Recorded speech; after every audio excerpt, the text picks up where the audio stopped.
welcome to this episode of the Same Page Podcast. It is around the holidays for us right now, and I'm super excited to have my co-host Sue Barlow here with me again. Hi again, Sue. How are you up there in upstate New York? You doing okay? We are doing well. The snow is gone for now. We're expecting more probably in a week, but we're And, good.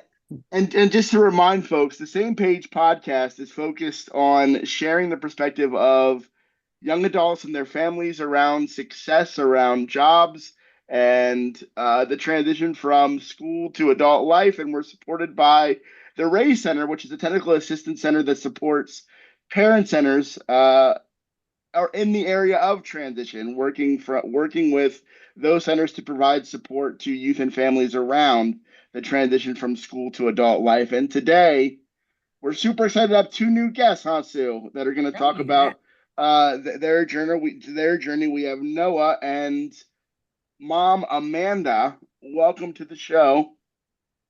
Thank you. Yeah, and Amanda, I don't know if you want to Uh, introduce yourself first or have Noah go first. Who wants to go first?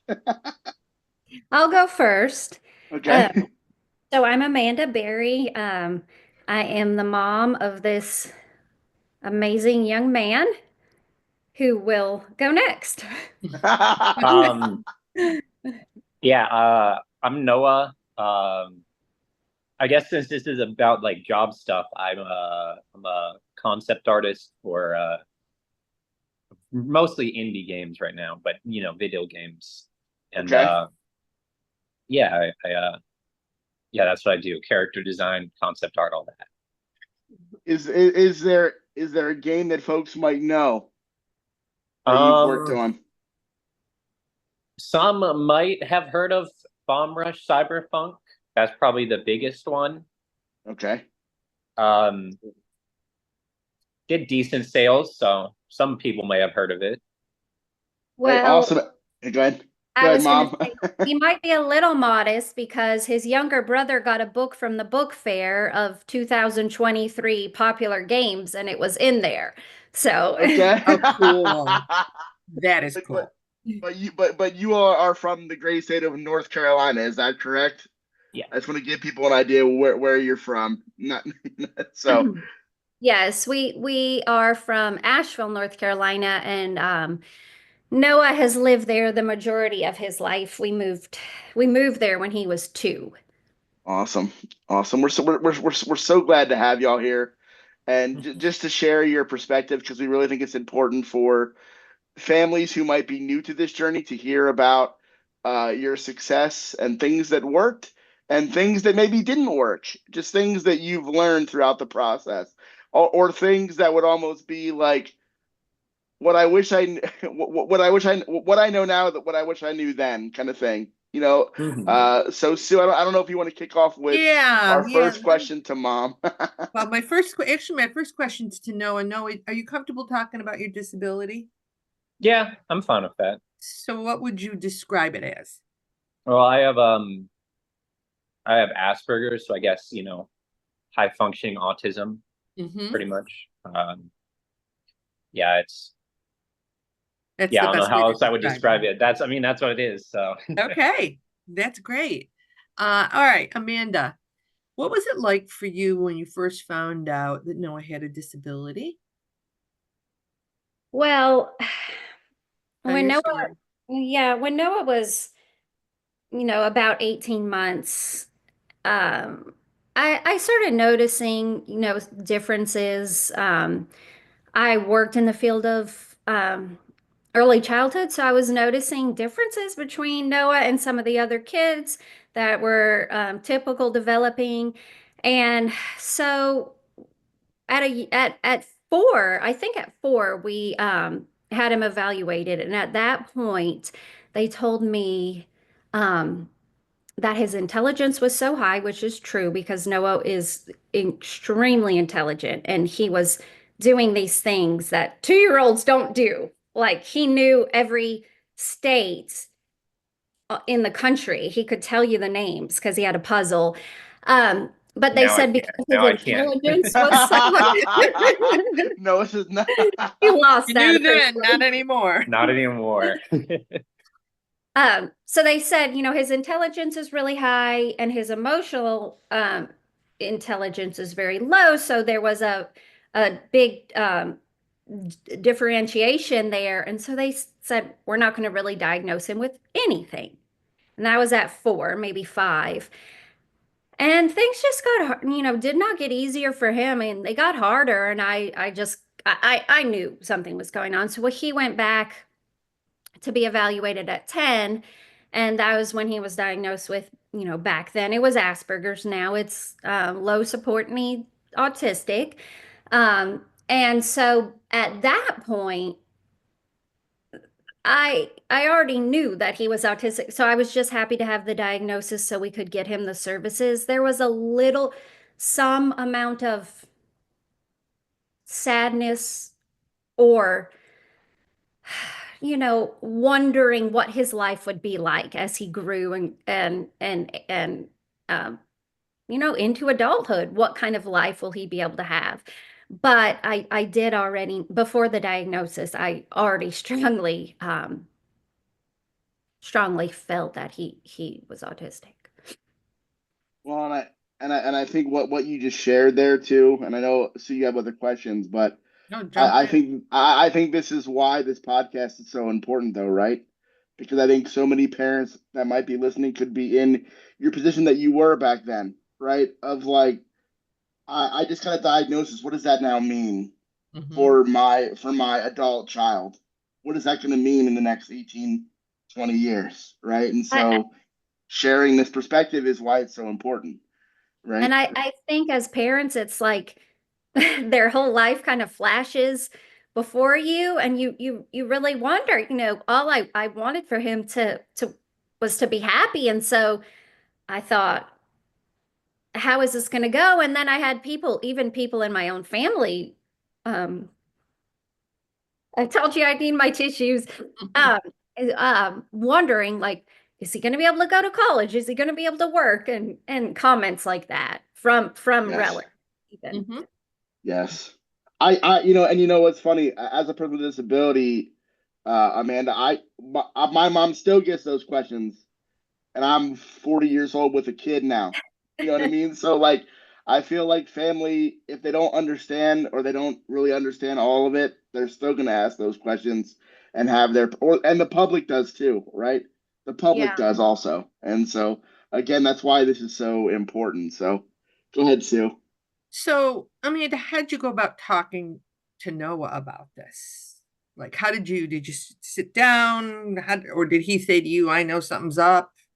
Um, well, because he was having such a hard time, and he would have meltdowns in school, and I think he wondered like, why am I having such a difficult time and needing to leave the classroom and having a harder time connecting with my peers? Um,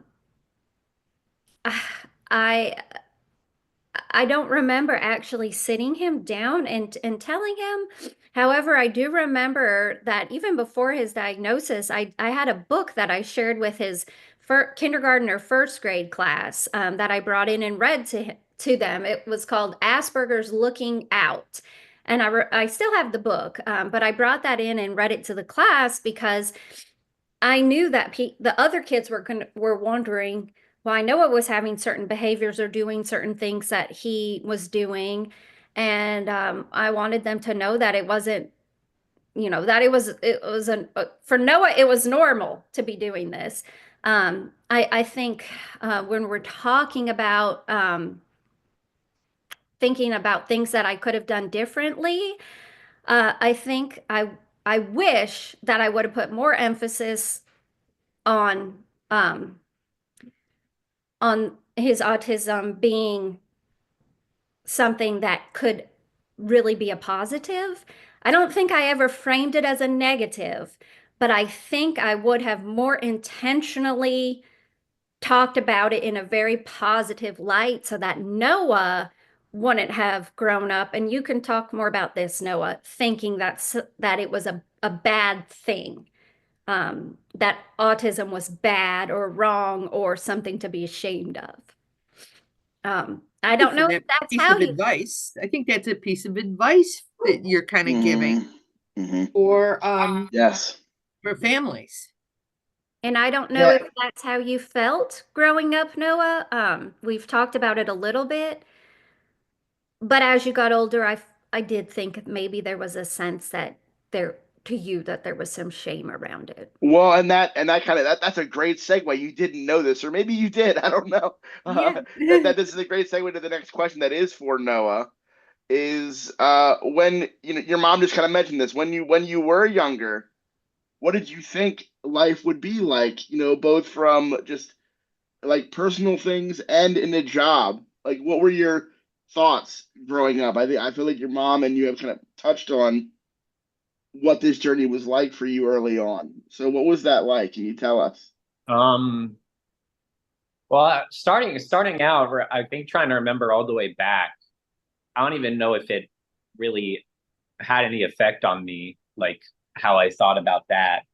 But I guess when I got older, it was kind of one of those things where it did feel like, you know, I felt like I struggled a lot more in high school and even a little bit in college, and it did feel like, oh, um, I don't know where this is coming from, if this is my autism or what it was, but just trying to definitely through those like middle years when it felt like, things started getting more intense and stuff was like, okay, well, this is actually stuff that's going to affect you in the future.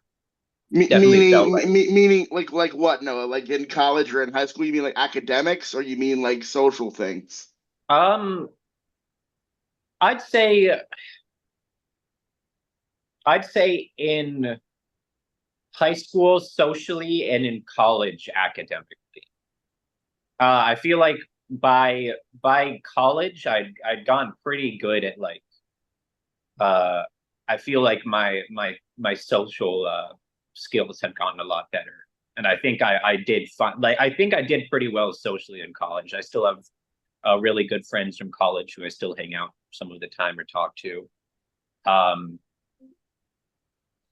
but it definitely did feel like during those times it just felt like there was almost like a block that made it feel like it was hard for me to, you know, progress any further than where I was like academically or socially, depending on, high school or The situation. college. And was it weird, Noah, because you like intellectually knew that was a thing, but couldn't really do anything about it all the time? Yeah, exactly. Yeah. I was aware of this, like I was aware that like, oh, I should, be more on top of my assignments. I know I needed to do it, but it felt like there was like a physical barrier stopping me from doing Yeah. it. And I guess that kind of lends to the next question is what was it like kind of becoming your own self-advocate in a space? Like having to advocate for your own accommodation and support, making sure you get things done. Like what was that like to learn how to do that on your own? Um, well, I'm still learning, but I think I'm getting better at it. Um, for a while, it was just really hard for me because it was a little bit of an embarrassment where I felt like, oh, I have to ask for these special things, and for a while it was kind of like part of that like mentality was like I felt a little embarrassed because I like asking for help, but you don't need to feel embarrassed, obviously. You never need to feel embarrassed about that. That was just something I had to work through with. But my mom's helped me a lot on not feeling embarrassed about that. And nowadays a lot of the you know feeling like a lot of the being able to actually like feel like I can do what I need to do, and I guess even advocate for myself, but I don't even feel like I need to do that anymore because I just found something I really like doing. And um I feel like when it as someone who has high functioning autism and knows other people like that, I know we're very good at finding something we really, really enjoy doing, one specific thing. And I think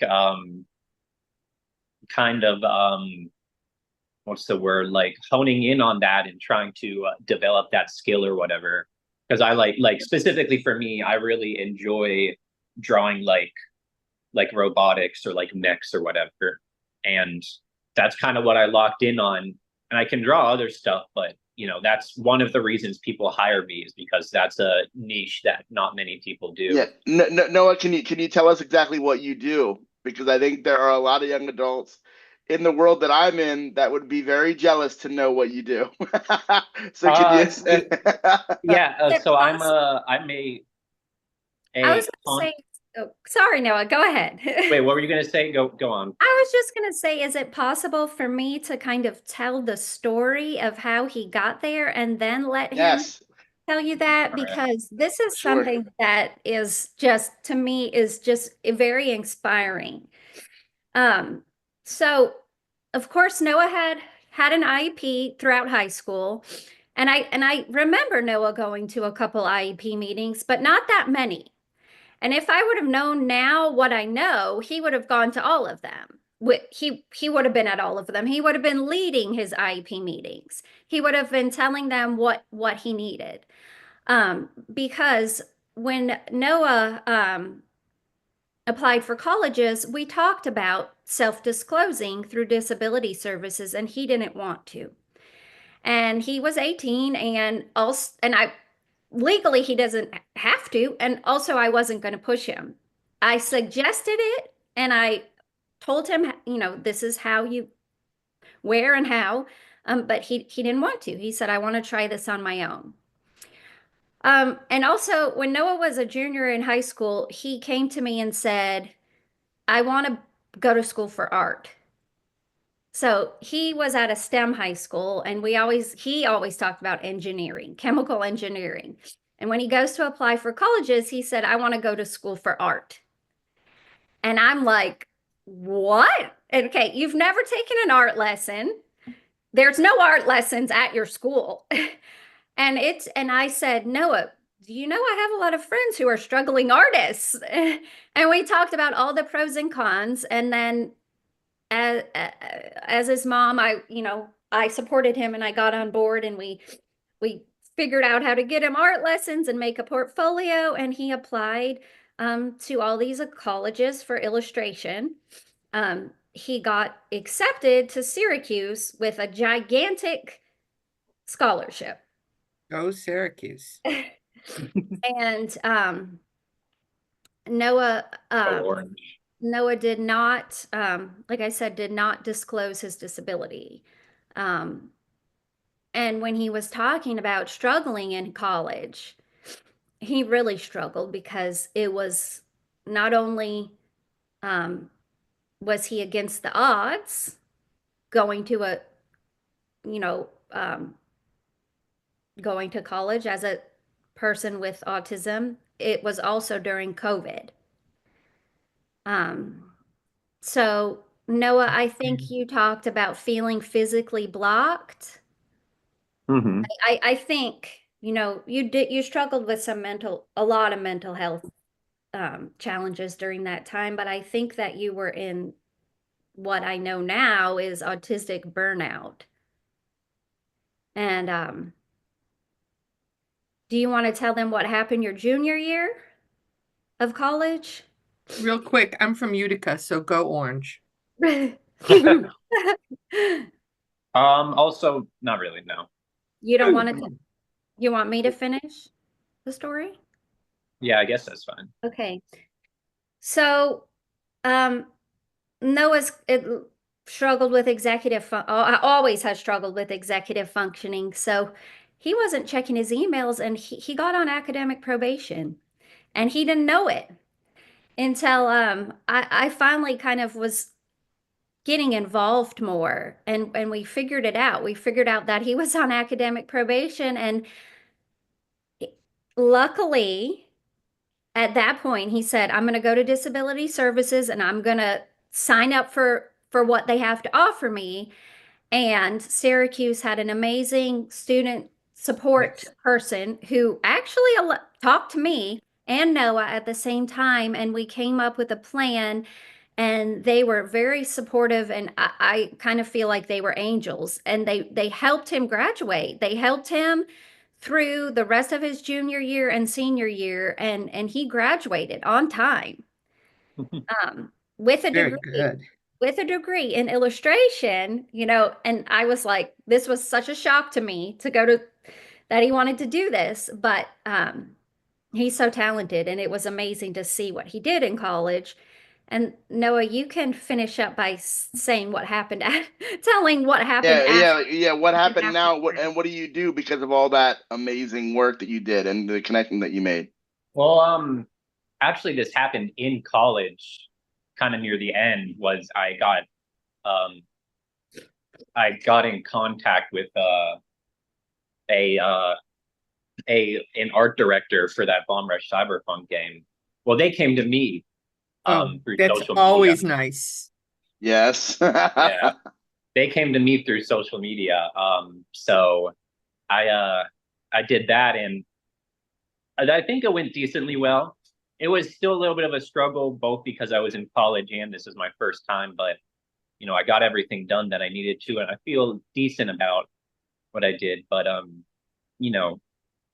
again, they came to me because I had that one, I guess, specific thing that that one specific thing that not a lot of people have. So yeah, if you have that niche, people will come to you, I'd say. But so now I do, from that I got other work, and I do both character and like environmental, mechanical, all sorts of concept art for games. Hey, would you say, and then this will be my last question. Oh, I'll have one more. Would you say that this job match is a good one for being a high functioning autism young man? Like, you think you found your, not only your niche because of your skills as a drawer, but also does it match? I think as long as you have like decent social skills and time management, I think it matches really well. Because the biggest thing is you're working for other people, so you want to have that, you want to be able to socialize well with them. Mm-hmm. And as long you want to get your stuff in on time. But other than that, Was it easy for you to get that job, Noah? Like, did it just come right after you graduated? No, it didn't come immediately after. There was definitely a waiting period where I had to wait for a while. And how many jobs did you apply for? A ton, hundreds. Yeah. Did What? Yeah. Go ahead. Go ahead, Amanda. Go ahead. did you apply for the particular job that you're doing now? So actually, I applied for another job, and while I didn't get that job, the person, a person who worked at the company, their partner saw my work and was like, "Oh," and my boss right now. I'm doing work on 2 different games right now, but the first one, and he got me work on the second one that I'm working on, but the first one, he's worked on some really big games, and he wanted to make his own stuff, and so he started his own studio, and he saw me through there, or saw me through that other person because I had applied for a different studio and came to me over it. So Very cool. No, yeah, thank you. No, you definitely still have your challenges though, when you were telling Sue about the time management. Ugh, Yeah. The worst time management. Yeah. Yeah. Is it something you still struggle with, Noah, time management? Yeah, I'd say so. There's so many different strategies, and that's something I think a lot of us struggle with. I mean, come on, I sent you guys your little notice this morning at 8:00. I was a little behind schedule. Well, But Okay. so now I guess I want to ask you together, if there was a room full of parents, we had children who were a lot younger than you, Noah. You know, maybe parents whose kids were in elementary school or middle school. And if you could tell them one thing that you found that you wished that you had known back then, both of you, what would it be? I think if you really this is one thing that I definitely took a while to convince my mom, but you know, when it worked out is if you do really like doing something and you know, you're trying to explain it to your parent, or you know, it's something you really enjoy and you want your parent to know about it and understand it, make sure to explain it to them the best you possibly can and give them examples, because for the longest time my mom and I wouldn't say, I guess, a little mini argument over like, why do you want to go to art school, and I was not explaining to her that concept, like what concept art was, in a very I wasn't explaining it to her very well. So that went Good on piece for a of little advice. while.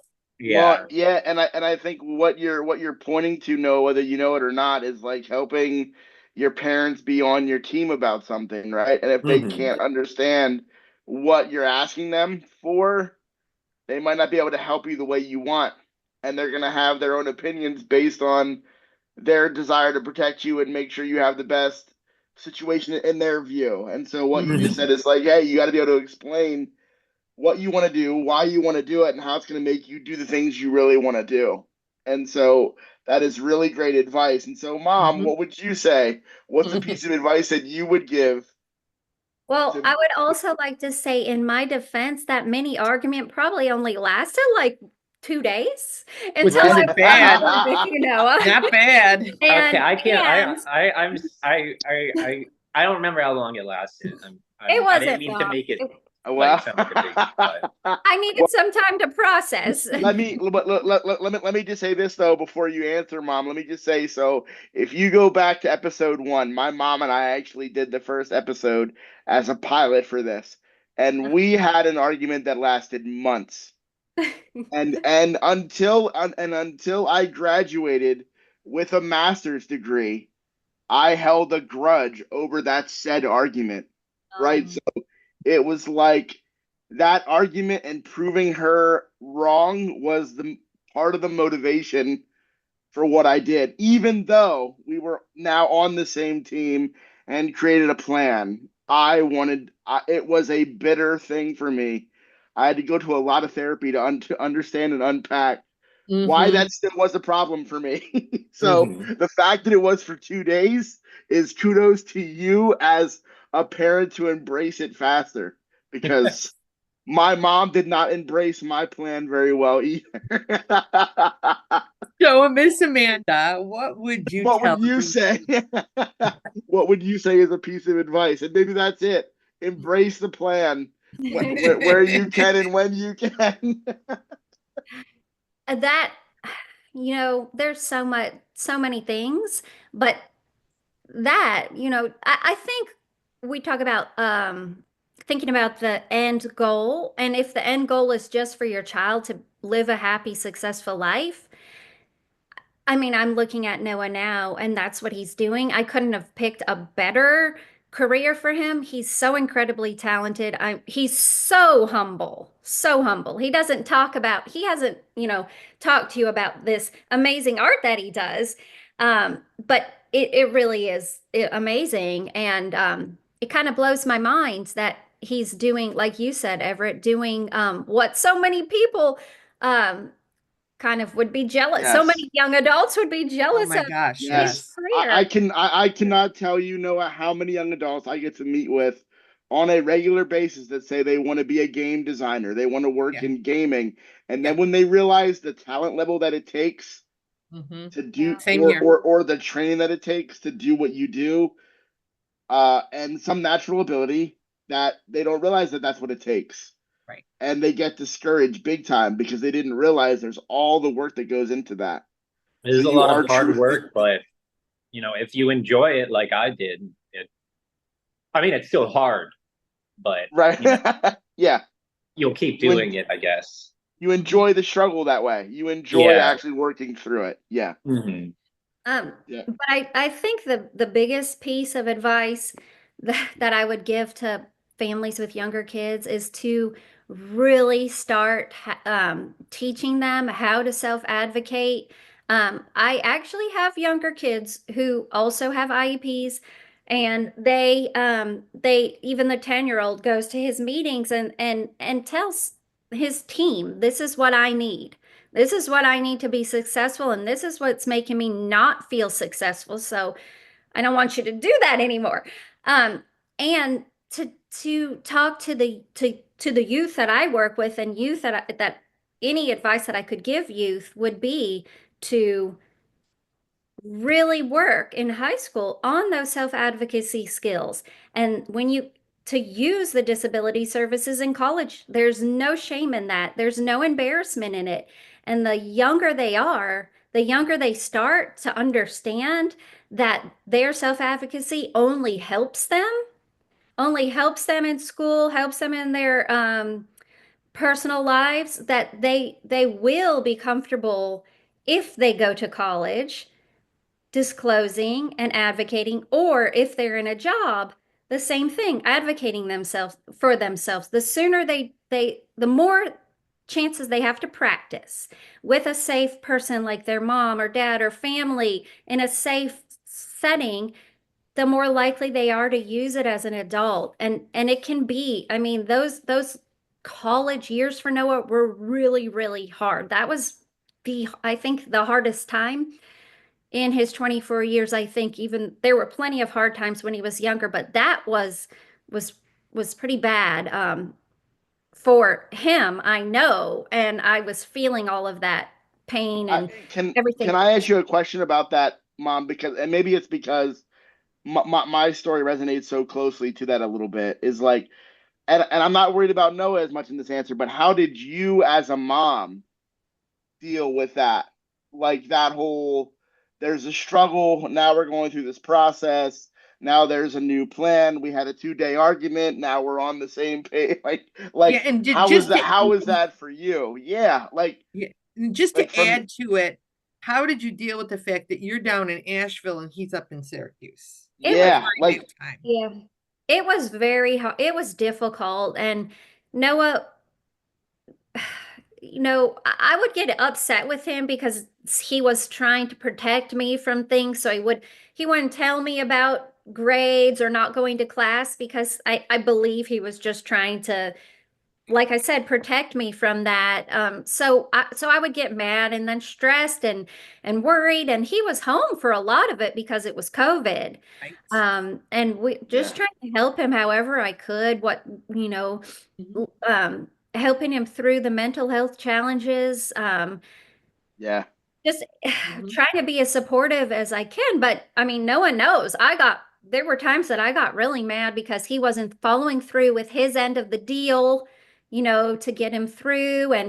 Um, but I've always just tried to be supportive and loving, but I had to have support system from my end too, because I Mhm. worried. I was so worried. Mhm. yeah. That's what we And do. What was your been a different breakthrough? outcome. If it would have been What, a different outcome and he wouldn't have graduated and he was doing something else, I would be just as proud, and I would still be here today talking about him, about him and how proud I am. But this just happened to be our outcome, but it was definitely not without challenges. And I'm yeah. So saying what? our outcome, but it's really his No, outcome. but I mean, Own you can own it. first. You can own It it helps a too. You lot. can own that too. Hmm. Well, I'd Well, like to, I don't know about you, but I think you guys have answered all my questions. Have you got any other last minutes? yeah, I guess I do. I guess what Oh was your boy. breakthrough? What was your breakthrough, Mom? Like when was it like the light bulb went off that like this is gonna work out? Was it when graduation actually happened, or was there a moment before that you were like, All right, he's got this. this is great.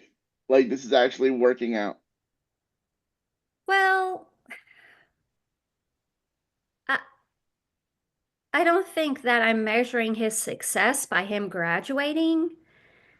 I Mhm. think, honestly, Oh, no, it's fair. in the past couple of 6 months or so, I would say that there's a big breakthrough in knowing that Noah is going to have a good life, and I'm not as worried about him Yeah. because he's done so many things on his own. Like he got that both actually both the jobs he has now without even telling me for weeks later. You know, Right. not to mention the second one is Yeah. from a company in Czech Republic, which is super cool. And I didn't find that out until a month or so later either. But now I know he's doing these things on his own. He's in a relationship that's very healthy. He's just doing these things for himself, and spending time with friends from college. And I just now I think we had been leading up to this point where I'm feeling a lot more peace at where he is right now. That's great. Oh my And God. I know I'm Yeah. just, you know how I feel about you. And I could not be more proud of you. And I love and adore you. I respect you. And I can't imagine what it was like to go through everything that you've gone through and are still going through on a daily basis. I will never know, but I'm in awe of you for it. Oh, you guys I are so I have to say, as a co-host, we've done a lot of these episodes, but I really have a level of respect and admiration for what you just did there, Mom. Because I think that what you just did there, I don't know that enough parents actually do that sometimes.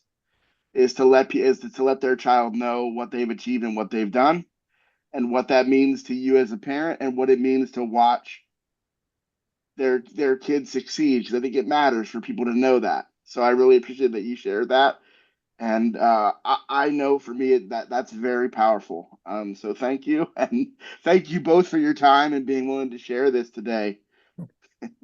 Yeah, No, and thank you so much for joining us. And stay tuned for a whole new round of Same Page podcasts. Yeah, we're gonna keep doing these because people like them. Yeah. So That's good to so hear. thank you. So thank you both, and everybody have a good day.